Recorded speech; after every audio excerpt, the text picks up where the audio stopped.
Ano ka muna? O sige po. Congrats, Kuya Will. Welcome back. What a thoughtful, heartfelt message.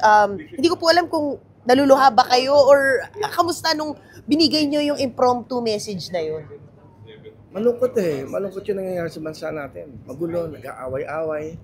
Di ba? Nakalimutan na yung earthquake sa Cebu, nakalimutan na yung baha kung saan mga lugar. Ang laging pinag-uusapan yung flood control. Laging idemanda, laging ikulong. Pero kawawa naman yung mga walang bubong. Kawawa naman yung mga kababayan natin walang makain. Lagi na lang yan ba makikita natin sa news? Laging problema. So, naisip ko na ibalik tong programa ito. Of course, with the approval of MVP, Attorney Ray Espinosa, Ms. Shana, and our boss, Ma'am Jane Basas. No? So, nabigyan ako ng chance ulit. At ang gusto ko lang naman, makasaya, makapagbigay ng saya, yung kaligayahan ng ating mga kabayan, lalong-lalo na sa pinagdadaanan ng ating bansa. Kuya Will, sinabi mo na down ka? Kamusta? Parang, you look, when I saw you, you look so pleasant, but may pinagdaanan ka. No, na-down ako in a sense kasi hindi naman ako natalo eh. Panalo pa nga ako dahil sabi mo kung nanalo ako, ang hirap ng sitwasyon ko ngayon. Kung kanino ka kakampi, kung sino papaboran mo, di ba? Hindi, ang nanda-down ako dahil bakit ayaw niyo yung taong gustong gumawa ng kabutihan sa ating mga kababayan? Mhm. Kasi kita nyo, sabi ko sa inyo, yung aking dating ginagawang ad sa, nung tumakbo akong senador, sabi ko, wala akong alam. Wala akong alam sa pagnanakaw eh. Mhm. Hindi ko naisip yan eh. Di ba? Eh mahirap yung marami kang alam. Pag marami kang alam, eto nangyayari sa atin. Mhm. Inaalam mo lahat kung paano ka gumawa ng kawalangyaan. Yun lang naisip ko. Na-down ako dahil marami tayong kababayan. 80 to 90% puro mahirap yung kababayan natin. Tapos eto napapanood mo araw-araw sa TV. Di ba? Yung winalanghya ka. Nagugulat nga ako sa mga taong to eh. Parang wala kayong puso at kaluluwa. Isipin nyo, minamamatay sa baha. Nawawalan ng bahay. Tapos eto kayo nagpapasasa sa buhay na kung saan sa kayo. Diba? Ginagamit yung mga mamahalas sa sakyan, mga magandang bahay. Pero kawawa. Sino ba ang mananagot yan? Di ba? Eh kayo din naman. Kayo ang gumawa niyan. So kayo maganagot. And sinabi mo kanina, as early as January 2026, babalik ka na. Wow! The studios, ito po yung studio na partnership nyo from before. No, but yes, that's the one. Pero ngayon, etong Willionario, mag-i-air na to within bago magpasko. Okay, bago Wow, magpasko. sooner than 2026. Yeah, Will TV, the channel 10 po ng Signal, mapapanood yung Willionario, araw-araw na to. Abangan nyo yung announcement natin, may mga segments tayo dyan, binalik ko yung bigyan ng jacket dyan, yung may tatawagan ako, meron mga 5 jacket na may ibang kulay, may tanong doon, pag nasagot mo, mag-i-spin a wheel ka. And you will win 100,000, no? Or more than that, okay? And then, after that, meron tayong tinatawag na consolation. Pag hindi mo nasagot, meron ka pa rin 5,000. Walang talo. Meron tayong willingly yours. Ito yung willingly yours na tutulong sa ating mga kababayan. Kamukha na sa lantahan ng baha. Yan, pupuntahan ng ano yan. Willingly yours. Pupuntahan namin yung mga eskwelahan na walang TV, walang wifi. Yung abot na kaya lang namin na magampanan, gagawa kami ng paraan na matulungan yung ating gobyerno. Pamahalaan. 24 hours po ba itong channel na ito? Yes, pero magsisimula muna tayo doon sa Willionario, which is prime time, mga 7 to 8:30 o 9 o'clock. So doon muna tayo, magsisimula to bago magpasko para maging maganda ang Pasko ng ating mga kababayan. Tatawag ako sa inyo, meron tayong segment na Hello Willie sa ating mga OFWs. Meron tayong walang hep-hep rin ngayon. Ito muna tayong willingly yours, yung pag-ikot ko sa buong Pilipinas at tutulungan natin, lalo na yung mga salanta ng bahay, walang bubong. Di ba? Paano yan? Walang matiran. Kung magiging successful tong show na to, hindi ba yung kikitahin nito, ibibigay din sa kanila. Wow. And Kuya Will, tawag mo rito, no? So, December, mapapanood ka na, magbabalik ka na Monday to Sunday. Yes. Kailan ka magpapahinga? Hindi, okay lang kasi nakapagpahinga naman ako lumatagal. Pero meron ako mga co-host and you will be surprised kung sino sila. Oh, wow. Abangan nyo yun. So ako muna and then may mga co-host ako. Yung mga kinuha kong co-host kayo, mga baguhan na mga sikat mag-vlog. So matutuwa kayo yung mga vloggers na meron mga 2 million, 3 million na mga subscribers, followers. So yun ang kinuha ko para mabigyan sila ng break. From vlogging to television. Wow. So yung iba naman from TV, nagbablog. Ito baliktad. So kukuhanin namin sila from the nagbablog sila at maganda ginagawa. Isa dyan yung may mga payo siya. Ang ganda. So ito lahat ng ito gagawin lahat. Wow. And Kuya Will, sa pagpapahinga ninyo, ano yung mga na-realize nyo? What do you mean? Na-realize saan? Na-realize sa buhay, Hindi, na-realize sa kumbaga, about yourself, about the shows that you've been doing, decades already, touching lives. Ba't kailangan kang bumalik para sa mga kababayan natin sa nangyayari ngayon? Hindi naman ako na-down. Hindi, nalungkot ako dahil sa nangyayari sa ating gobyerno. Sa nangyayari sa ating bayan. Yun ang frustration mo eh. Bakit kailangan ganon? Ang daming naghihirap eh. Isipin mo yung Cebu. Ang daming namatay dyan. Hindi naman ako pwedeng basta-basta makialam dyan. Siyempre may gobyerno tayo. Magpapaalam muna tayo sa kanila. Sa abot kaya ng pagtulong. At si MVP tumutulong sa atin, di ba? Si Mr. Ramon Ang, di ba? Yung private sector tumutulong sa gobyerno. Which is, itong programa to, ganun din ang purpose nito. Million, kasi milyonaryo, million aabot mo Every day, madidiscuss ko na sa inyo yan. Yung pong milyonaryo, may segment kami ng Lucky Pick, ang tawagin. Yung Lucky Pick po, 3 raffle game po yan. So, abangan nyo po yan at i-announce namin yan kung ano yung Lucky Pick na yan. Basta abangan nyo dahil hindi lang 1 million, more than 1 million every day. 3 raffle po yan. Ang tawag niyang Lucky Pick. 4 na letra. I-pick nyo ang tamang letra na gusto nyo at isang kahon na may lamang kulay. O, tamang letra, kaya A, B, C, D. Tapos yung isang kahon is kulay asul. Pag yan ang lumabas sa binuksan ko yung mga kahon, meron kang 1 million o more than 1 million sa isang raffle. And then another raffle. Pag hindi nakakuha yun, idadagdag natin yan. So lahat ng ito. So abangan nyo. But of course, you have to avail the raffle ticket. Paano gagawin yan? Panonoodin nyo po kung paano. Magre-register muna kayo dun po sa amin pong website na willionario.com. And then May official, no? From there, okay, paano? Register your name, and then your number, and then magiging part na ho kayo doon sa ating pong game ng Lucky Pick. Ulitin ko lang po, 21 years old above. Ibig sabihin, hindi pwede ang 20 years old na maka-avail ng ticket. Okay, hindi po pwede yung 19 years old. Kailangan 21 years old ka at pataas para makapaglaro ka ng raffle game ng Lucky Pick. Para to be honest, ito lang. Ay, oo nga. Ready na. Ni-ready mo na pala, Kuya Will. Pakita natin to. Oo. Papakita mo ba sa frontline to? Siyempre. Oo. Sampa, di ba? Meron tayong tinatawag na Certificate of Registration. Itong Willionario po ay nakapangalan na po sa akin. Ito na po yung Willionario, IPO po ito. Binigay na po ang Willionario title sa inyo pong lingkod. Okay, para po meron tayong title. Ito, ngayon, ito na po. In-approve naman din po tayo ng SEC. Yan po. So, ito po lahat. Para po alam nyo lahat, dumaan kami sa proseso na legal. Tama po lahat. So, ayan po yan. Yan po. Magmula po ito sa SEC at syempre, ito Securities Exchange and Commission. Okay, inalaw po nila kami doon po sa ating magiging gaming. Okay, ha? Doon po sa ating Lucky Pick. Alright.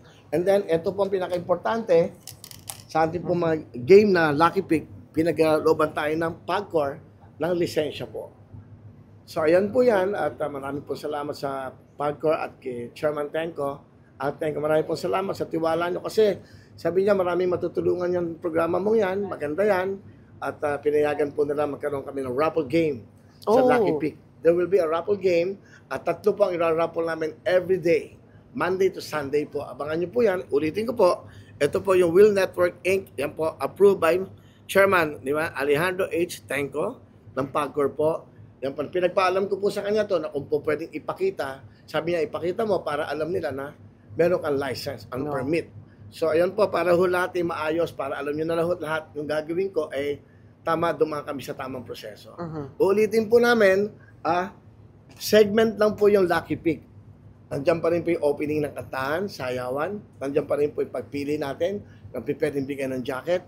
At ang importante po doon, yung mga hindi makakapanood sa loob ng studio, and then you can avail and you can get the tickets doon po sa website ang bibigay namin. Ano yun? Yung po yung raffle nyo. Piliin nyo na, mga initials ng mga anak nyo, yung mga dati yung boyfriend, na niloko kayo. Di ba? Baka swerte yun. And then, 4 na letra po yan, pick mo na ang tamang letra. Ito yan eh. Ang tamang letra sa tamang kulay. So, bali, 5 yung kahon. So, 4 na kahon, mga letra, yung pinakahuling kahon, yun yung kulay. Bubuksan ko yan, araw-araw po. Pero 3 po ang ating raffle game. Wow. Okay, yun po ang tawag yung Lucky Pick. Pick mo na ang tamang letra, i-pick mo ang tamang kulay para maging milyonaryo ka. At ito pa ang good news. Yung kung nanalo ka ng 1 million, walang bawas ng tax. Kami ang magbabawas ng tax. Wow. Kami po ang magbabawas. Tax-free. Tax-free. Ibig sabihin, pag nanalo ka ng 1 million, 1 million ang ibibigay sa'yo. Kuya Will, parang memorize mo na agad, Memorize mo ng mga, ng games. Ako gumawa ng game eh. Oh, parang no? Yun nga, parang talagang second nature. So, yun ang naisip ko na para makatulong at makapagpasaya. Kasi kung ano yung mga iba nilang pinagkakaabalahan, mag-aabang lang sila ng alas 7 hanggang 8:30 sa Channel 10 po ng Signal. So, ayan. Ito na po yung Will TV. Lalagyan natin ng mga ibang programa. Katulad yung binanggit ko kanina sa sinabi ko, makikipag-usap ako kay Secretary Angara ng DepEd. Gusto ko siyang lagyan ng yung parang pagbibigay aral sa ating mga kabataan. Alam mo, napansin ko ngayon, pag nasa pagkainan, lahat ng mga bata, kahit bata ilang years old, naka-cellphone, naka-iPad, lahat. Hindi na nakakalimutan, pagdasal, kamusta yung nanay, ang tatay, at magkwentuhan ng pamilya. And after that, pwede nang ibalik yung mga yung cellphone na yan. So, dapat ibalik natin, pati yung pagmamano, nakakalimutan na. Ibabalik namin yan. Kaya meron kaming eskwela aral. Yan naman isa namin inisip.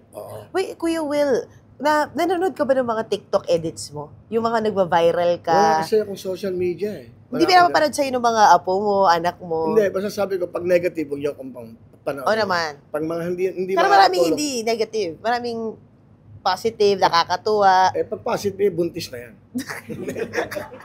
Kaloka! Hindi. Okay. Ayoko yung gano'n.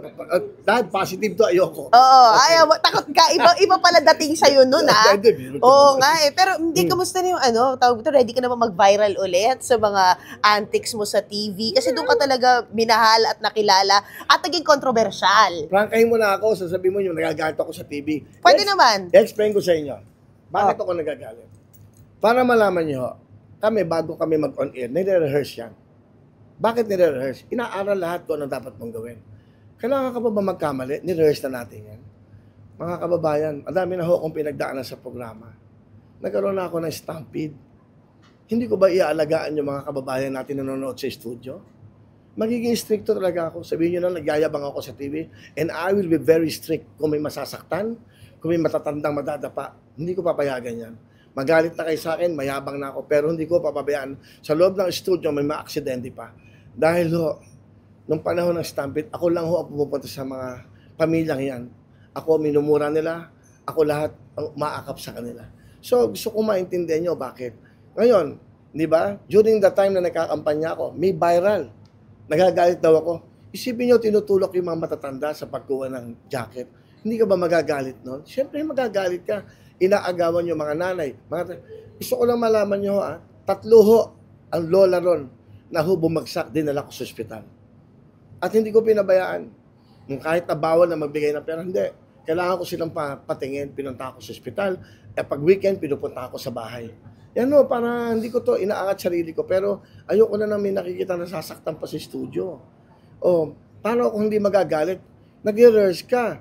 Di ba? Tinuturo sa iyo ang tama, nagkakamali ka pa. Mahirap na magkamali sa mga madami na nagbuwis ng buhay sa programa ko. And I think this is the time na dapat to maintindihan nyo bakit to ako nagkakaganon. Yun lang naman, maintindihan nyo sana ako. Bakit ako nagagalit? Dapat to, nagtatrabaho ka, ayusin mo yung trabaho mo. Attorney, thank you. Thank you. Thank you so much. Ayun po. Attorney, thank you Ayun po. Invite lang din po natin si Sir Gerard. Sir Gerard! Sherwin. Yes, opo. Nakasama po natin sa Signal. Alam mo yung interview mo? Buong frontline na yan. Yun nga po eh. Sir. Ubus na yung show. Oo. Bongga nga po. Thank you so much, Kuya Will, sa mga First pa-sound bite. time, ha? Pero hindi ka naman, in fairness, intense ka naman talaga. Pero pagkatapos nun, wala na. Alin? I mean, naggalit. Yung galit mo. Hindi ako nagagalit. Nabubuisit ako kasi nag-rehearse na tayo, nagkakamali pa kayo. Hindi ba? Yung bang sweldo nyo ay nagkakamali. Dahil ang sweldo nyo, on time. Ikaw ba, nalilate ka? Hindi. Kita mo, di on time ang bayad sa'yo. Dapat on time ka rin sa trabaho. Pag nalate ka, lilate ko sweldo mo.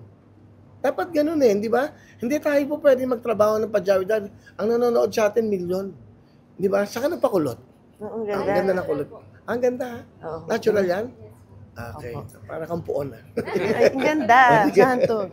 Okay. Sir, ayun nga po, we're welcoming Kuya Will again. And what will we expect, syempre, sa Channel 10? Bakit ito yung positioning ng ating channel sa kanya? And yun nga po, ano yung partnership na ating, kumbaga, pinagkasunduan? Tulad nga nung sinabi kanina, napakasaya namin na bumabalik si Kuya Will. At talaga para sa mga audience natin ng Signal. Yes. And kaya pinili natin na ilagay siya sa channel na madaling mapanood, madaling abutin, Channel 10, para mas marami pang nakapanood at nadadala ng saya. So, Pero explain natin, dapat meron kayong signal box. dapat para dapat mapanood sa nyo. Signal box. So yung mga wala pang may signal na mga boxes, so eto na yung chance nyo kasi pwede kayo manalo rito million mahigit sa isang araw. Araw-araw po ito. Oo. So kayo, mag-avail na kayo. Paano may mga, di ba, may mga loading? Oo, napakadali lang. Sa bawat lugar, meron tayong mga signal na dealer. Nakikita nyo naman yung karatulan ng signal sa mga tindahan nila. Yun, makakatulong po sa inyo pag-install ng signal na box at dish sa bahay po ninyo. Sir, And then, mag-load lang po. lulubusin ko na rin yung pagkakataon. Narinig ko po na we have the numbers na mas lumalakas lalo sa Visayas at Mindanao ang signal. Oo, no? So, lumalawak yung coverage natin ng signal at dumadami yung customer natin. Hindi lang yung sa dish, pati yung mga nababundle natin sa mga telco tulad ng PLDT. So, may kasamang signal na po yan doon. Kaya mas marami pong Pilipino na nakaka-enjoy ng signal. Lalo na ngayon na Mapapanood meron na si tayo Kuya yung Will. sa Channel 10. Kasi wala na kasing antena ngayon. Pero hirap Hirap na rin. Oo. Hirap na. So maganda yung signal kasi may HD din sila. Nandyan lahat. Nandyan yung mga games ng PBA. Nandyan yung PBL. Halos lahat ng mga program, may NBA. Meron din Kung gusto NBA. mo mag-subscribe. So kompleto na. TV5, di ba? Andyan kayo. Frontline, lagi yung HD. Meron din sila. Saka alam mo, isa pang para maklaro. Meron pa kami malaking surprise sa inyo by January. Wow. Ito talagang... Ito yung sinasabi mo kanina, Kuya Will, na hindi mo pa sinishare na info. Oo. Una, yung studio na ginagawa, siguro lalakaran natin mga papakita ko sa'yo. Parang story mo, puro ako 1 week. Bago part 1, part Diba? 2. Part 1, part 2. May jacket ako para sa'yo. Oo nga, Diba? thank you. Okay. Ay, Bert, Thanks, Kuya. pakuha Thanks, ka Kuya ng Will. Thanks, jacket. sir. Wala po. Magbabay mo na siya. Sorry. Ay, oo. Sorry na interrupt ko. Ay, okay. Thank you so much, sir. Hindi, okay na po. Salamat. Kukulang po ako ng ano. Thank you.